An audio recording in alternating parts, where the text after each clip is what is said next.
Shem Hashem Na'aseh Nasliach, on continue La princesse disparue avec le livre de Rav Ofer Rez, Ahavat Kedumim. Alors, on avait dit le Lotov. C'est quoi le Lotov? C'est le pas bon. Est-ce qu'il est bon ou est-ce qu'il est pas bon?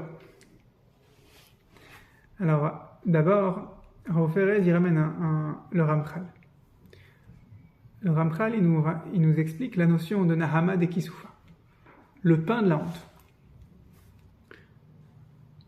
Est-ce que si je te donne un cadeau qui est vraiment absolument magnifique, et tu sens que tu l'as pas mérité, c'est pas ton anniversaire, c'est pas pour te récompenser d'une réussite, c'est pas pour ton mariage, c'est pour rien. Quand tu vas te servir de ce cadeau, déjà tu vas avoir du mal à faire attention à ce cadeau, parce que tu l'as pas mérité. Et tu vas avoir un arrière-goût de « et pourquoi moi ?» Alors que si tu réussis un Siyum Mishnayot, un Siyum Masechet, tu participes à un événement, tu m'as rendu service, tu te maries, il y a une bonne raison. Il y a un prétexte. Alors quand tu vas te servir du cadeau, même s'il est beaucoup trop gros, une maison, une villa, tu vas quand même dire oui mais je l'ai quand même mérité.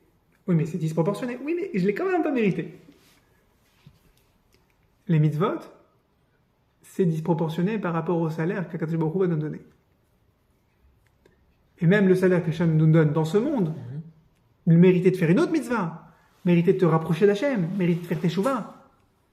Il y a des mitzvot, il y a des techniques spirituelles qui vont nous aider à faire tes chouvas. Mais les boulets qu'on peut traîner, c'est tellement puissant, il n'y a pas beaucoup de choses qui justifient que Kadosh Baruch Hu, il nous aide à nous enlever les boulets qu'on traîne. Et pourtant, il nous aide. Pourquoi? Parce que ce qui compte, c'est pas est-ce que tu as fait un effort à la hauteur de ce qu'Hachem va te donner. On n'est pas dans les comptes. Ce qui compte, c'est est-ce que tu as fait un effort. Point.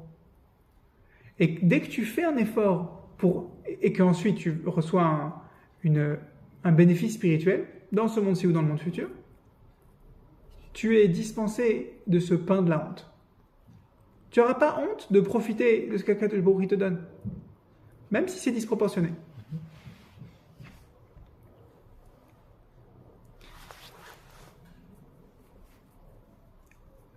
Shlomo HaMelech, il a essayé de faire un tikkun en se mariant avec 1 millier de femmes. C'est pas que le nombre était important, c'était que à son époque, le monde était propice à la révélation de Mashiach.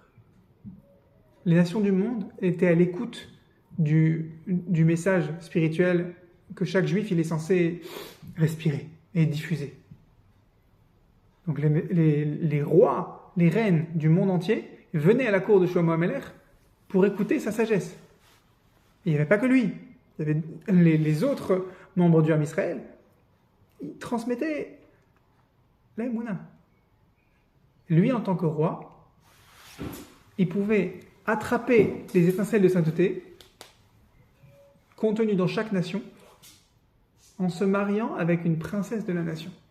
Parce qu'un membre d'une famille royale, la famille royale, elle contient en elle tout le potentiel spirituel de sa nation. Ici, il se marie avec, par exemple, comme c'était le cas, Ruth à Moabite, puisqu'on approche de Shavuot, c'est le moment de parler de Ruth. Elle possédait en elle toutes les forces de sa nation. Shlomo HaMelech, par exemple, il s'est marié avec la fille de Pharaon. En faisant ça, il récupère toutes les étincelles de Gdusha qui sont en Mitzrayim. Il l'a converti, bien sûr. Le problème, c'est que Shlomo HaMelech, en faisant ça, il voulait faire exprès de faire un tikkun.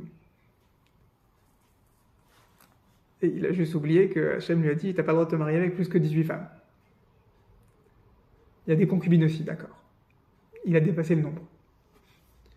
La Midrash, il dit, Adif, les Shlomo Ameler, Liot Gorev Bivin, c'est mieux pour Shlomo Ameler d'être un racleur de fausses sceptiques. Bivin, c'est des fausses sceptiques. Racler des fausses sceptiques. C'est pas réjouissant, c'est pas très propre. C'est pas très honorable.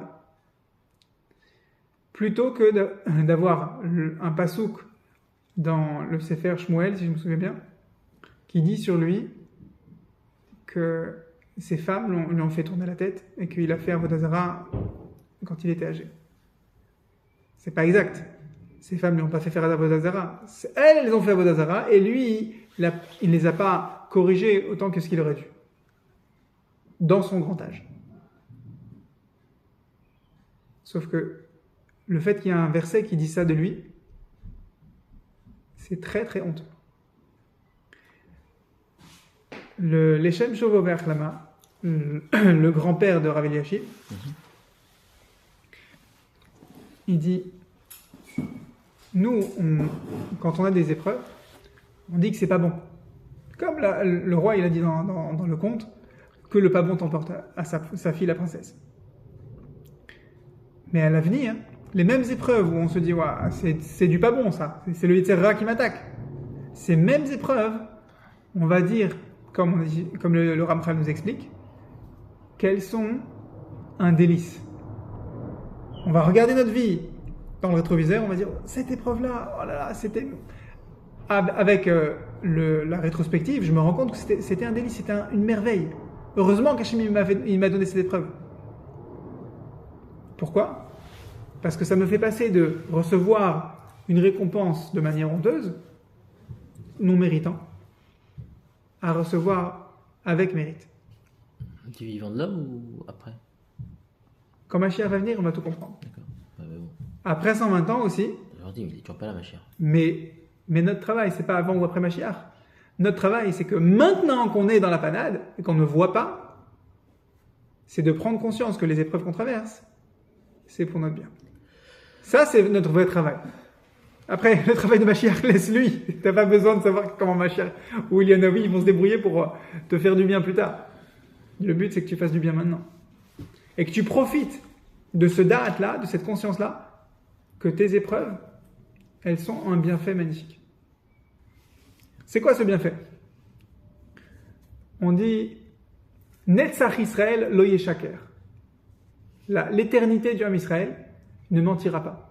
Alors, soit tu lis ce verset en disant que le Ham Israël Chai, quoi, on sera toujours présent, soit tu dis que Kadosh Baruch Hu, Hachem, il ne mentira jamais en faisant disparaître le peuple juif. Maintenant, comment est-ce que cette éternité, cette invincibilité du Ham Israël, elle est révélée justement quand on est attaqué? Et je ne te parle pas d'un scud, d'une armée de mitraillettes. On est attaqué par le Yetzer Hara. Et malgré tout, on surmonte, même si des fois on tombe, on se relève. Tomber, c'est humain. Ne pas se relever, c'est animal. Tomber, c'est normal, si tu veux faire la rime. Dans Nishmat Kol Chai, on déclame des louanges. Hachem, je devrais, pour une seule bonne chose que tu m'as fait, je devrais te remercier. Je devrais des millions et des milliards. Je devrais faire en sorte que mes yeux soient plus lumineux que le soleil et la lune pour te remercier. Ça suffirait pas de remplir des pages et des pages de louanges, que toutes les eaux du monde se remplissent d'encre pour que je puisse te louer Hachem, ça suffirait pas. Pour une louange, pour un bienfait que tu m'as fait Hachem. Ça, c'est le genre de louange qu'on va avoir envie de faire quand on va comprendre le bénéfice d'une épreuve, d'une fois où Akadosh Baruch Hu nous a mis dans la panade, dans le lotov. Pourquoi ? Parce que ça révèle, ça relève, ça sauve ces étincelles de sainteté que Shlomo Ameler, il n'a pas pu sortir. Pourquoi ? Parce que nous, on est des Gorev Bivin. Nous sommes les racleurs de fausses sceptiques que Shlomo Ameler, il aurait préféré être plutôt que d'avoir ce verset si terrible qui a été dit sur lui. Alors ça veut dire quoi qu'on est des racleurs de faux sceptiques? Je savais pas que je travaillais chez, tu sais, les bonhommes là qui descendent dans les égouts, qui avec la combinaison toute blanche et qui ressortent. Je sais pas, je sais pas vu ressortir. Je sais pas par où ils ressortent. Mais sauf qu'on est comme ça. Pourquoi on est comme ça? Parce que on est dans cette panade spirituelle. On n'est pas le roi d'Israël. On n'a pas tous les avantages qu'il a eus. On n'a pas grandi sur les genoux du roi David. On a grandi là où on a grandi. Et comme on est là, on a grandi contre notre gré dans cet endroit-là, là où on a grandi. Ou là où on continue à être. Comme on est là contre notre gré, alors les étincelles de sainteté que Shlomo Amelech n'a pas pu sauver, nous on peut les sauver. Et la preuve que quelqu'un il est honnêtement un nettoyeur de faux sceptiques qui va sauver des situations que Shlomo Amelech n'a pas réussi à sauver, c'est que tu n'as pas envie d'être là et que quand tu fais tchouva, tu ne retombes pas. Toi, tu pourrais croire, oui mais attends, c'est bien gentil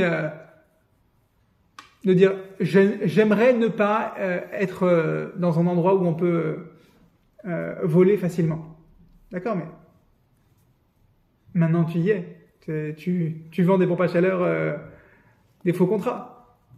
Tu vends des vrais contrats, bon, tant mieux pour toi. Celui qui vend des faux contrats, il est là où il est. D'accord, mais quand tu vas faire tchouva de ça, tu vas prouver que tu voulais pas être là.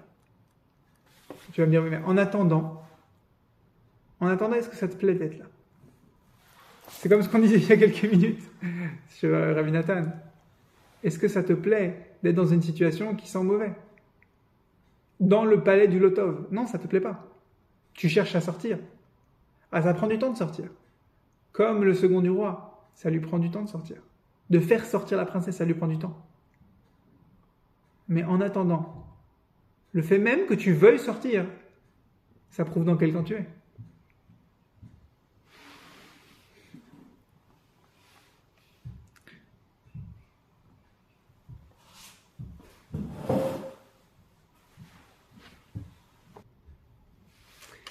On va finir sur un point de halakha, sur le thème halakha. Est-ce que aujourd'hui quelqu'un, il peut dire je sais pas faire Shabbat, je sais pas qu'il faut mettre les tefilines, je sais pas que c'est important, je sais pas comment les mettre. Est-ce que c'est possible? Est-ce que c'est un argument recevable aujourd'hui? Alors, il y a beaucoup de rabbanim, des poskim, qui disent aujourd'hui c'est pas recevable parce que les connaissances sont tellement accessibles,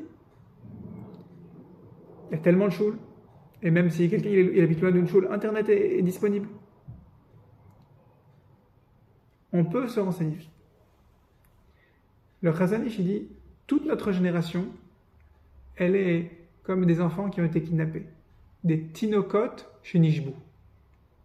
Nishbu, kidnappé. Kidnappé par qui? Kidnappé par une culture. Quelqu'un qui grandissait dans un shtetl, dans une ville complètement juive, coupée de la civilisation occidentale ou orientale,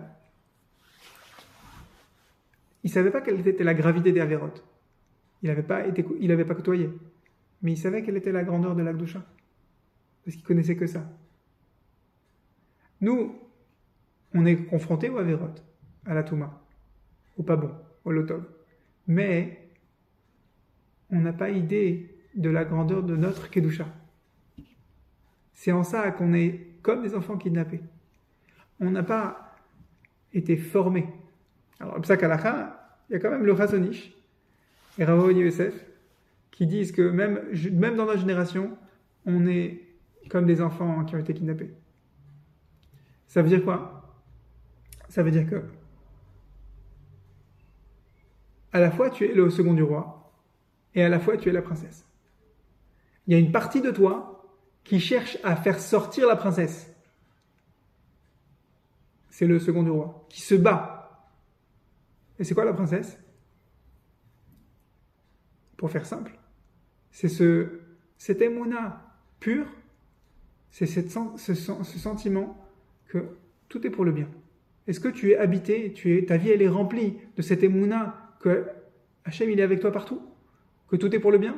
Si c'est le cas, alors tu es très proche d'avoir fait sortir ta princesse disparue du palais du Lotov. Si c'est pas le cas, tu es encore en train de lutter. Mais que tu saches que la princesse elle est là, elle est dans ce palais. Ta émouna elle est là, en train d'attendre d'être libérée. Et toi tu te remontes les manches pour la faire sortir. Tu sais pas combien de temps, mais tu te remontes les manches. Le palais, c'est quoi déjà? Le palais c'est la Touma. Et Chalot à Touma. Il y a un autre conte où Rabbi Nachman il explique Echalot à Tmurot, le palais des échanges. Le palais, c'est là où la princesse était. La princesse, elle a été emportée pour un temps indéterminé. Notre combat, en tant que second du roi, en tant que Ben Israël qui est astreint à Torah Mitzvot, c'est de te battre et d'attendre. Tu attends de libérer cette émouna pour toi et pour les autres.